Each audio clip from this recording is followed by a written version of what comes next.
বাইরে গেলে ইমান বিক্রি হয়ে যাবে।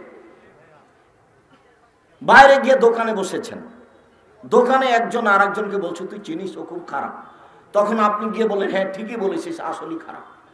এবার তাহাজ্জুদ পড়েন আপনি, জান্নাতে যান তো দেখি, আল্লাহ কিভাবে আপনাকে জান্নাতে দেন, আপনি তো মানুষের বদনাম করেন। আল্লাহর দয়ার অভাব নাই সেটা ভিন্ন কথা, কিন্তু আপনি নীতিতে যেতে পারবেন না। আপনি কেন বললেন যে হ্যাঁ ঠিকই বলেছিস, আসলেই খারাপ? সামাজিক অবস্থায় রাস্তাঘাটে নারী নগ্ন, ওর নগ্নতাই হচ্ছে তার সভ্যতা, ওর বেহায়ে হচ্ছে সভ্যতা, ওর কাপড় না পরাই হচ্ছে সভ্যতা, এটাই তার সভ্যতা, এটাই সামাজিকতা। তা আপনি কিভাবে ইমান টিকাবেন? যেখানে যাবেন সেখানে ইমান টিকবে না, অন্যায় অবিচার দিয়ে ভরা। মুখ বন্ধ করবেন, আল্লাহ রাসূল বললেন বাড়িতে থাকবেন। তখন সাহাবীগণ বলছেন আল্লাহর নবী, সমাজ যদি এমন খারাপ হয়, সমাজের যদি সবই আগাছা হয়ে যায়, আর আমি যদি বাড়িতে থাকি মুখ বন্ধ করে, এর পরেও যদি আমাকে কেউ বাড়িতে মারতে আসে, বাড়িতে হইচই করতে আসে, তা আমি কি করব? এবার বলেন দেখি। তখন আল্লাহ রাসূল বলছেন শোনো, ঘটনা এরকম হয়ে গেলে আদমের দুই ছেলের ভালোটার মতো হয়ে। আদমের দুইটা ছেলে, একটা হাবিল আর একটা কাবিল। তো হাবিল কাবিলের দুই ছেলের ভালোটার মতো হয়ে। ভালোটার মতো মানে কাবিল বলছে হাবিল তোকে আমি হত্যা করব। তখন হাবিল বলছে তুমি মারো মারো, আমি তোমাকে মারবো না। এই দেখেন, মানবতা তো নেই, ও তো মারতে চাইলে আপনি পাল্টা মারবেন, দেখে নিব তোকে, কত কি কোনো হিসাব নাই। আর দলীয় দাপট তো আছেই, দলীয় দাপট, অর্থের ক্ষমতা, দাম্ভিকতা, স্বার্থপরতা, দলীয় দাপটের কারণে, অবিচারের কারণে, দাম্ভিকতার কারণে হাজারো মানুষ বগুড়া জেলে আছে, নিজেই জানে না আমি জেলে কেন। জজ জানে না ঘটনা কি, উকিল জানে না ঘটনা কি, যে জেলে আছে সেও জানে না ঘটনা কি, আমি কেন জেলে। যেদিন মারামারি হয় সেদিন তো আমি ছিলাম না, আমি তো ছিলাম রংপুরে, আমি কি করে এক নম্বর আসামি হলাম? সামাজিকতা কেমন আপনি দেখেন। হাজারো লক্ষ মানুষ জেলে আছে, ও নিজেই জানে না আমি কেন জেলে। জজ জানে না ঘটনা কি, উকিল জানে না ঘটনা কি, যে শয়তান সাজিয়েছে শুধুমাত্র সেই জানে। জুলুমবাজি চিরদিন চলবে না, মুখ বন্ধ করে নরম হয়ে দুনিয়াতে দু একদিন থাকতে হবে, সময় শেষ। যেদিন বিচার শুরু হবে সেদিন তার দাম্ভিকতা দেখা যাবে। সেদিন তিনি বলবেন আলিয়ামা লা তামলিকু নাফসুন ইসলাম শাইআ ওয়াল আমরু ইয়াওমাইযিন লিল্লাহ। আজ কোন মানুষ কোন মানুষের কোনো উপকার করতে পারবে না, একাচ্ছত্র মালিকানা আমার, তার নাম বিচার শুরু হচ্ছে। সেদিন তিনি বলবেন আইনাল জাব্বার আইনাল মুতাকাব্বির, স্বৈরাচারী, স্বেচ্ছাচারী, দাম্ভিক, জালেমেরা কোথায়? আনা মালিকুল আমলাক, আমি হচ্ছি রাজাধিরাজ। বিচার শুরু হচ্ছে, এরকম পরিস্থিতি দিয়ে বিচার শুরু হবে। বিচার শুরু হলেই বলা হবে তুমি তোমার ডান দিকে লক্ষ্য করো, ফায়ানজুরু আয়মানা মিনহু, সেটা ডান দিকে লক্ষ্য করবে, ফায়ারা মা কাদ্দামা মিন আমালিহি, পুরো জীবনের যা কিছু করেছে সব দেখতে পাবে। তুমি আজকে তোমার ভাবিকে নিয়ে মোটরসাইকেলে করে এসেছো বক্তব্য শুনতে, বেকুফ, তোমার এই ছবি ধরে রেখেছে, তুমি বিচার মাঠে এভাবে দেখতে পাবা। আজকে ভ্যানে এসেছো, চাও এই ছেলে কথা বলছো কেন, এই কথা বলে কেন, তুমি শুনতে পাও না? তুমি শরম পাও না? মুখ খোলো কি করে? তোমার একটু লজ্জাবোধ হয় না কেন? আমি তো তোমাকে শতবার বললাম, তুমি কি আসলে আগাছা? তোমার হিসাব হয় না কেন? দয়া করে আপনি কথা বলবেন, আপনাকে আমি অনেক ভালোবাসি, আপনার সাথে আমার আন্তরিকতার অভাব নেই। দয়া করে আপনি পরিবেশ নষ্ট করবেন না, যতক্ষণ পর্যন্ত থাকবেন মুখ বন্ধ করে। নিজেকে মানুষ মনে করবেন, পশু মনে করবেন না। বুঝেও বুঝে না ওরা, অন্তর আছে বুঝে না, দেখেও দেখে না ওরা, চক্ষু আছে দেখে না, শুনেও শোনে না ওরা, কান আছে শোনে না। উলাইকা কাল আনাম, তারা পশু প্রাণীর মতো, তারা গরু ছাগলের মতো, তারা কুকুর শ্রীগালের মতো, ভালো হওয়া যাল বরং তার চেয়ে খারাপ। এ কথা আমি বলিনি, এ কথা আল্লাহ বলছেন, এ কথা আপনাকে বলছেন, মানুষকে বলছেন আল্লাহ এ কথা বলছেন। আর এটা তো বগুড়া, এটা তো গায়েবান্ধা, মানে কুকুর শ্রীগালের চেয়ে খারাপ অনেকে। কিভাবে আব্দুর রাজ্জাক সাহেব? দুঃখিত, মনে কিছু নেবেন না, আপনি এসেছেন বগুড়ায়, একটু কথা হিসাব করে বলবেন। হিসাব করে বলা লাগবে না।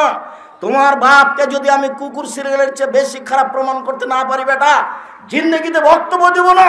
তোমার দাদা মারা গেছে 10 বছর হলো, তোমার বাপ তোমার দাদার জমি ভোগ করছে, তোমার ফুফুকে দেয়নি।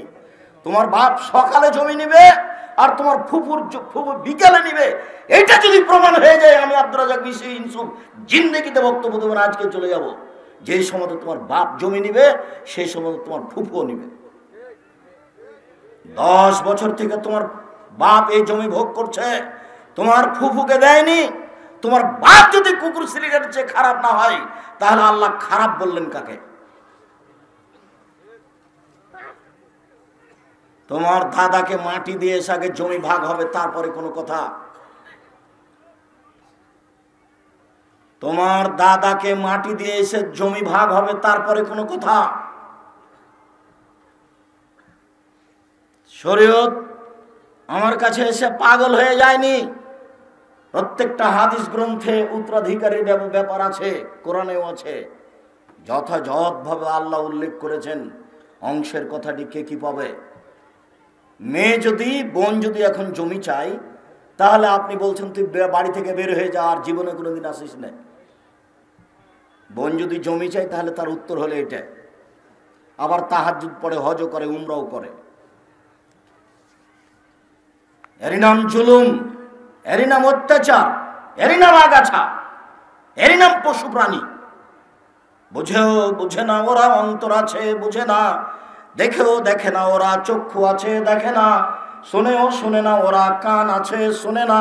উলাইকা কাল আনাম, তারা পশু প্রাণীর মতো, তারা গরু ছাগলের মতো, তারা কুকুর শ্রীরের মতো, তারা চতুষ্পদ প্রাণীর মতো। ভালো হওয়া যাল, বরং তার চেয়ে খারাপ। এই কথা তো আল্লাহ বলছেন, আমাকে আপনাকে বলছেন, মানুষকে বলছেন। কুকুর সিরিয়ালকে বলেননি, গরু ছাগলকে বলেননি। এই কথা আল্লাহ মানুষকেই বলছেন। সম্মানিত দিনী ভাই বোন, উপস্থিত বৈঠকের মুসলিম বোন, আপনাকে বলছি মুখখান বন্ধ করুন। যতক্ষণ এখানে থাকবেন মুখ বন্ধ করে থাকবেন। কেউ যদি আপনার গায়ের ওপর দিয়ে চলে যায়, তবু আপনি মুখ খুলবেন না। এই মেয়ে, তোমাকে তো চুপ থাকতে বলছি, তোমার একটু শরম বোধ হয় না? বলার পরে তুমি মুখ খোলো কেন? ঠান্ডা রাতে তুমি তো মাথায় কাপড় দিয়ে আসনি। তোমার বাপ শিক্ষিত মানুষ, কেমন শিক্ষিত মানুষ আমি তা জানি না।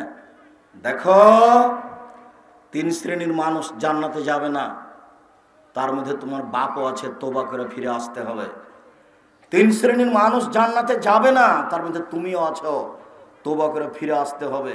রাসূল সাল্লাল্লাহু আলাইহি সাল্লাম বলেন, 3 শ্রেণীর মানুষ জান্নাতে যাবে না।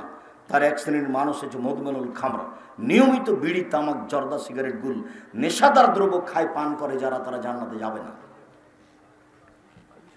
2 ওর রাজলাতু মিনান নিসায়ে, পুরুষের বেশধারী নারী, যারা পুরুষের জুতা স্যান্ডেল পরে, যারা পুরুষের শার্ট প্যান্ট পরে, যারা পুরুষের পোশাক পরে, তারা জান্নাতে যাবে না। আমি এ কথা বলিনি, এ কথা মুহাম্মদ সাল্লাল্লাহু আলাইহি সাল্লাম বলেছেন। তিনি বলছেন সালাসা, 3 শ্রেণীর মানুষ, লা তাদখুলুল জান্নাহ আবাদা, ওরা কখনো জান্নাতে যাবে না, কোনো দিন, সেটা ভিন্ন কথা।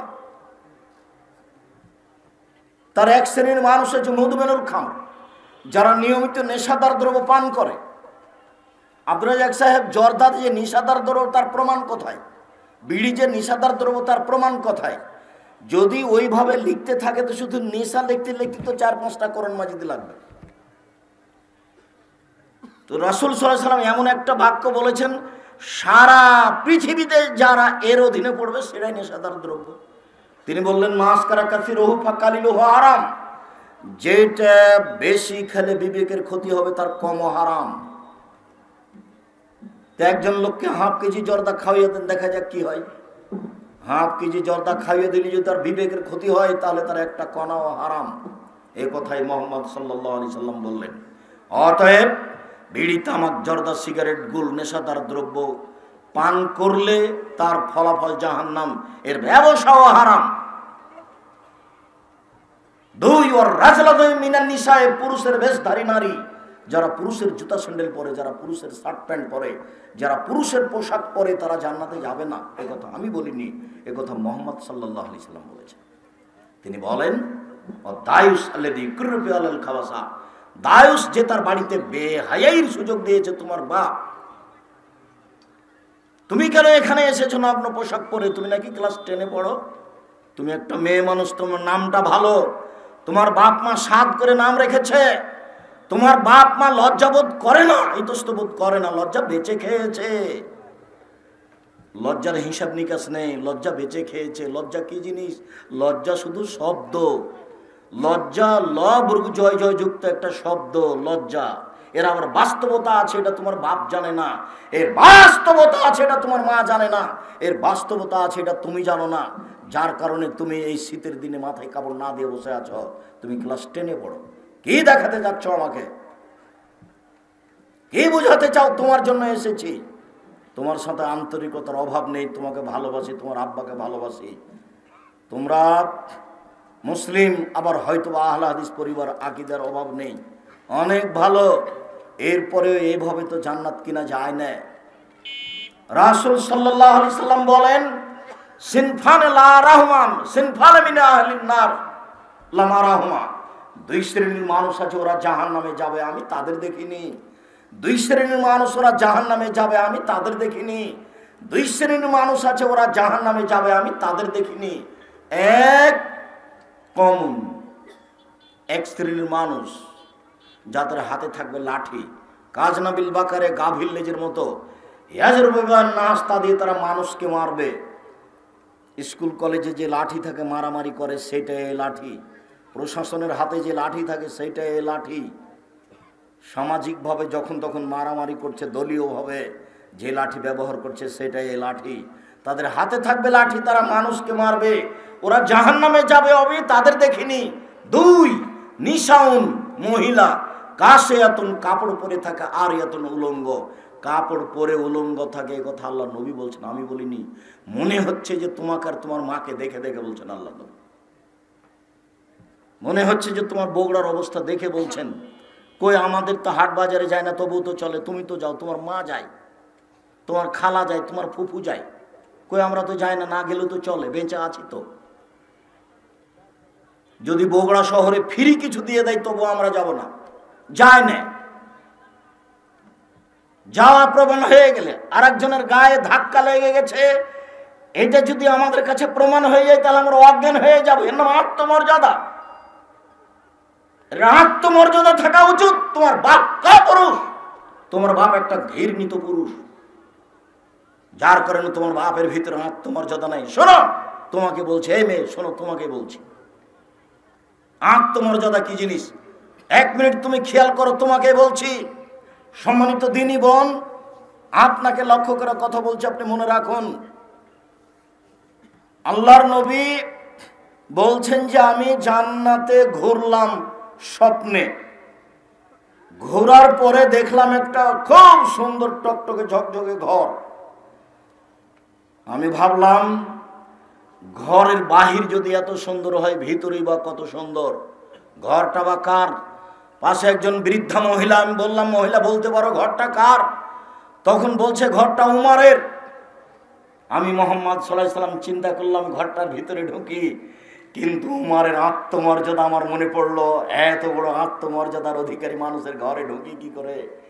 মানায় না আমার জন্য। মুহাম্মদ সাল্লাল্লাহু আলাইহি ওয়াসাল্লাম বলছেন, আমার জন্য মানায় না, এত বড় আত্মমর্যাদার অধিকারী মানুষের ঘরে ঢুকি কি করে? তিনি ঢুকলেন না। সকাল হয়ে গেল, উমারের সাথে দেখা। উমার, জান্নাতে ঘোরার সময় তোমার ঘরটা দেখলাম, খুব সুন্দর টকটকে ঝকঝকে ঘর। আমার মন চাইলো ঘরটার ব্যাপারে জিজ্ঞাসা করি। দেখি একজন বৃদ্ধা মহিলা। জিজ্ঞাসা করলাম, মহিলা বলতে পারো ঘরটা কার? মহিলা বলল, ঘরটা উমারের। স্বাদ হলো ঘরের ভিতর দেখি, কিন্তু তোমার আত্মমর্যাদা আমার মনে হলো আমি কেমনে ঘরের ভিতরে ঢুকি। তোমার আত্মমর্যাদা দেখে লক্ষ্য করে আমি ঢুকতে পারিনি। তোমার নানা হাজি মানুষ, তোমার দাদাও হাজি মানুষ, আর তোমার মা নির্বাচন করে। লুচ্চাকে বাড়িতে জায়গা দেয়, চা খাওয়ায়। তোমার মায়ের যদি আত্মমর্যাদা থাকে, তাহলে ধর্ম বিক্রি করেছে তোমার মা। রাস্তাঘাটে ঘোরা ভালোবাসে। শুনুন সম্মানিত দিনী ভাই বোন, আত্মমর্যাদা কাকে বলে? আবু বকর সিদ্দিক রাদিয়াল্লাহু তাআলা আনহুর মেয়ে আসমা, জুবায়ের স্বামী, গরিব মানুষ। আল্লাহর নবী একটা জায়গা তাকে চাষ করে খেতে দিয়েছেন। একদিন আসমা মাঠে থেকে একটা খেজুরের আঁটি বোঝা মাথায় করে নিয়ে আসছেন। পাশ দিয়ে আল্লাহ রাসূল যাচ্ছিলেন, দেখে আল্লাহ রাসূল বললেন, আসমা তুমি আমার সাথে উঠে চলে আসতে পারো, তুমি উটের পিছনে বসো। তখন আসমা বলছেন, আমার স্বামী জুবাইরের আত্মমর্যাদা আমি স্মরণ করলাম। আমার স্বামী গরিব মানুষ হতে পারে, আমার স্বামীর একটা আত্মমর্যাদা আছে। রাসূল সাল্লাল্লাহু আলাইহি সাল্লাম পৃথিবীতে সবচেয়ে দামি মানুষ, এ কথা ঠিক, কিন্তু আমার স্বামীকে না বলে আমি আল্লাহ রাসূলের পিছনে বসবো, আমার স্বামীর আত্মমর্যাদা আছে, এটার আমি হানি করবো, এটা আমি চাই না। আমি লজ্জা করলাম, আমি বললাম জি না, আমি উঠবো না। আমি বাড়ি চলে গেলাম, আমার স্বামীকে বললাম ঘটনা এই। তখন জুবাইর বলছেন, দেখো আসমা, তুমি খেজুরের বোঝা আঁটি মাথায় করে নিয়ে আসছো, এটাই আমার আত্মমর্যাদাতে বেশি বাধা দিচ্ছে। তুমি রাসূলের পিছনে চলে আসলে যতটুকু বাধা দিত তার চেয়ে অনেক অনেক বেশি। আমার খুব খারাপ লাগে, আমাকে খুব খারাপ লাগে আসমা, দিয়েছো তুমি মাঠ থেকে একটা খেজুরের আঁটি বোঝা মাথায় করে নিয়ে আসো আসমা, এটা আমার আত্মমর্যাদায় বাধা দেয়। আর তুমি বাজার করো, তোমার মা বাজার করে, তোমার খালা বাজার করে, তোমার নানি বাজার করে, তোমার গোষ্ঠী বাজার করে, কারোর আত্মমর্যাদা নেই, কারোর কাছে ধর্মের দাম নাই, এক পয়সা ধর্মের দাম নাই। আসা আর যাওয়া, মনে কিছু নেবেন না, আপনি আমার দিনী ভাই, মনে কিছু নেবেন না, আপনি আমার দিনী বোন, আপনার উপরে আমার আন্তরিকতার অভাব নেই। সম্মানিত দিনী বোন, আপনাকে দেখাচ্ছিলাম আত্মমর্যাদা। আসমা, তুমি খেজুরের বোঝা আঁটি মাথায় করে মানুষের মধ্যে দিয়ে আসো, এটা আমাকে খুব বাধা লাগে, এটা আমার আত্মমর্যাদা। তোমার মা আসকারা মাস্কারা আইলা মাইলা চোখে দিয়ে গায়ে মুখে দিয়ে বাজারে ঘুরে, তোমার বাপ খুব ভালোবাসে, তাকে ভালো লাগে, তার মানে পশু প্রাণীর মতো হয়ে গেছে বাপ, কুকুর সিলারের মতো হয়ে গেছে বাপ। বুঝে না, বুঝে না, ওরা অন্তর আছে, বুঝে না, দেখেও দেখে না, ওরা চক্ষু আছে, দেখে না, শুনেও শুনে না, ওরা কান আছে, শুনে না, ওরা একে কালানাম, তারা পশু প্রাণীর মতো, তারা গরু ছাগলের মতো, তারা কুকুর সিরিগালের মতো, ভালো হাজাল বরং তার চেয়ে খারাপ। সম্মানিত দিনী বোন, আপনার কাছে আছি, আপনি একটু বিবেচনা করুন। নিসাউন মহিলা, কাছে এতন কাপড় পরে থাকে, আর এতন উলঙ্গ, আমি বলিনি এই কথা, মুহাম্মদ সাল্লাল্লাহু আলাইহি ওয়াসাল্লাম বলছেন।